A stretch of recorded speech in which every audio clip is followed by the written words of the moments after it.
ऊंची ऊंची बखरी उठावे मोरे बाबा हो, नीचे ही राखे मोहार जी से चढ़ी बैठल हंस पारे हना भज जय श्री भगवान जी।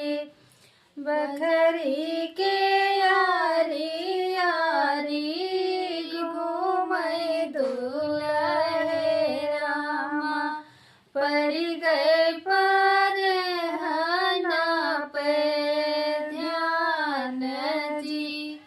हमरे ससुर जी के हंस पारे हना हो, ले बैदा है जवाला गाय जी, ले बैदा है जवाला गाय जी।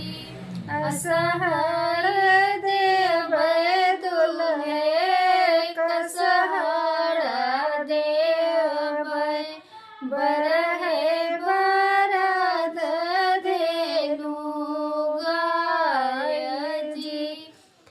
एक नाही देव दुल्हे हंस पारे हना, भजहि श्री भगवान जी, भजहि श्री भगवान जी। असहार छोड़ब बाबा कसहार छोड़ब, बरहे बरद धेनु गाय जी। बिहल तिरिया वास्तव कपर छोड़ब, चल जाबै बजना बजाए जी।